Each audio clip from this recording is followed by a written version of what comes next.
ರಾಯಚೂರು ಜಿಲ್ಲೆಯ ಲಿಂಗಸಗೂರು ತಾಲೂಕಿನ ಏಚನಾಳ ಗ್ರಾಮದಲ್ಲಿರುವ ಪ್ರಾಥಮಿಕ ಆರೋಗ್ಯ ಕೇಂದ್ರದಲ್ಲಿ ಸಾರ್ವಜನಿಕರಿಗೆ ನೀಡಬೇಕಾದ ಆರೋಗ್ಯ ಸೇವೆಯಲ್ಲಿ ಗಂಭೀರ ನಿರ್ಲಕ್ಷ್ಯ ಹಾಗೂ ಬೇಜವಾಬ್ದಾರಿತನ ನಡೆಯುತ್ತಿದೆ ಎಂಬ ಆರೋಪ ಕೇಳಿಬಂದಿದ್ದು, ಗ್ರಾಮಸ್ಥರು ಆಸ್ಪತ್ರೆ ಎದುರು ಆಕ್ರೋಶ ವ್ಯಕ್ತಪಡಿಸಿದರು.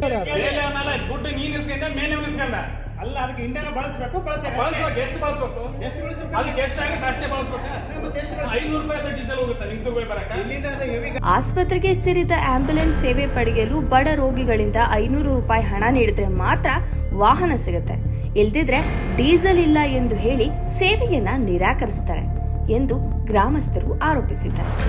ಆಂಬ್ಯುಲೆನ್ಸ್ ಚಾಲಕ ಹಣ ಕೇಳುತ್ತಿರುವ ಕುರಿತು ಪ್ರಶ್ನಿಸಿದ ಸಾರ್ವಜನಿಕರಿಗೆ ಮೇಲಾಧಿಕಾರಿಗಳನ್ನ ಕೇಳಿ ಇದು ಹೀಗೆ ಇದೆ ಎಂದು ದುರ್ವರ್ತನೆಯಿಂದ ಉತ್ತರ ನೀಡುತ್ತಿರುವುದು ಜನರ ಅಸಮಾಧಾನಕ್ಕೆ ಕಾರಣವಾಗಿದೆ. ಹಣ ನಮಗ ವೆಹಿಕಲ್ಸ್ ನಮಗೂ ಗೊತ್ತು ಎಷ್ಟು ಹೋಗ್ತಂದ್ರೆ ಮೈಲೇಜ್ ಎಷ್ಟು ಕೊಡ್ತೀವಿ 9.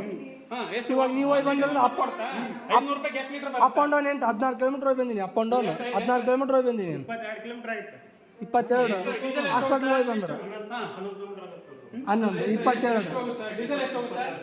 22 ಆಯ್ತು. 22 ಹಿಡ್ಕೊಳ್ಳಿ ಸರ್. 22 ಕಿಲೋಮೀಟ್ರ್ ಲೀಟ್ರ್ ಹೋಗುತ್ತೆ. 8 300 ರೂಪಾಯಿ ಹೋಗ್ಬೇಕು. 200 ರೂಪಾಯಿ ಯಾಕೆ ಎಕ್ಸ್ಟ್ರಾ ತೊಗೊಂಡ್ರಿ? ತೊಗೊಂಡದ್ ನೀನಪ್ಪ, ತೊಗೊಂಡದ್ ನೀನು ತೊಗೊಂಡತ್ತ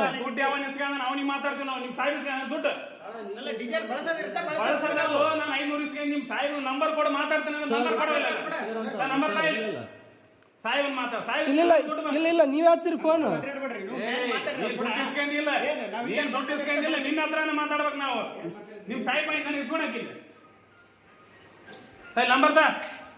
ಆಸ್ಪತ್ರೆ ಆವರಣದಲ್ಲಿ ಮದ್ಯ ಸೇವಿಸಿ ಬಿಸಾಡಿರುವ ಸಾರಾಯಿ ಬಾಟ್ಲುಗಳು ಕಂಡುಬರುತ್ತಿದ್ದು, ಆಸ್ಪತ್ರೆ ಸುತ್ತಮುತ್ತ ಎಲ್ಲೆಂದರಲ್ಲಿ ಕಸದ ರಾಶಿನೇ ಬಿದ್ದಿದೆ.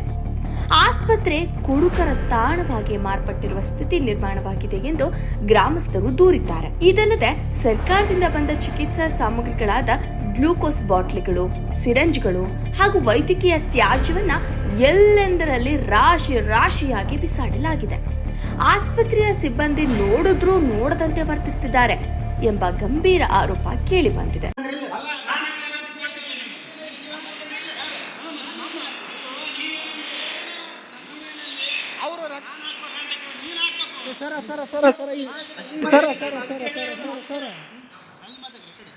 ಅಲ್ಲಲ್ರಿ ನಿಮ್ಮ ಹತ್ರ ಡೀಸೆಲ್ ದುಡ್ಡು ಇದ್ದಲ್ಲ, ನೀವು ಹಾಕ್ಬಾರ್ದು, ನಾವು ಹಾಕ್ಬಾರ್ದು. ಇಲ್ಲಾಂದ್ರೆ ಸ್ಟಾರ್ಟ್ ಮಾಡಬಾರ್ದು ಅವತ್ತು ನೀವು ಯಾಕೆ ಸ್ಟಾರ್ಟ್ ಮಾಡ್ಕೋತೀರಿ? ಡೀಸೆಲ್ ಇಲ್ಲ ಅಂದ್ರೆ ಆಯ್ತು, ಡೀಸೆಲ್ ಇಲ್ಲರಿ ಬಂದ್ ಮಾಡಿ ಅಂತೇಳಿ ಬಂದಿಡ್ಬೇಕಿತ್ತು. ನೀನು ಯಾಕೆ ಸ್ಟಾರ್ಟ್ ಮಾಡಿದ ಅದನ್ನ ಗಾಡಿ?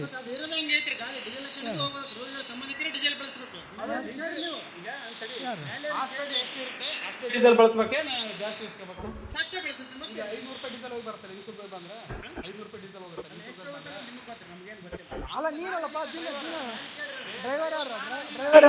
ಏಚನಾಳ ಪ್ರಾಥಮಿಕ ಆರೋಗ್ಯ ಕೇಂದ್ರದಲ್ಲಿ ನಡೆಯುತ್ತಿರುವ ಅವ್ಯವಸ್ಥೆ, ಸಿಬ್ಬಂದಿಯ ಕರ್ತವ್ಯ ನಿರ್ಲಕ್ಷ್ಯ, ಬಡವರಿಂದ ಹಣ ವಸೂಲಿ ಆರೋಪ ಹಾಗೂ ಆಸ್ಪತ್ರೆಯ ಅಸ್ವಚ್ಛ ಪರಿಸ್ಥಿತಿಯನ್ನ ಸಂಬಂಧಪಟ್ಟ ಆರೋಗ್ಯ ಇಲಾಖೆ ಅಧಿಕಾರಿಗಳು ಗಂಭೀರವಾಗಿ ಪರಿಗಣಿಸಿ ತಕ್ಷಣ ತನಿಖೆ ನಡೆಸಿ ತಪ್ಪಿತಸ್ಥರ ವಿರುದ್ಧ ಕಠಿಣ ಕ್ರಮ ಕೈಗೊಳ್ಳಬೇಕು ಎಂದು ಗ್ರಾಮಸ್ಥರು ಒತ್ತಾಯಿಸಿದ್ದಾರೆ.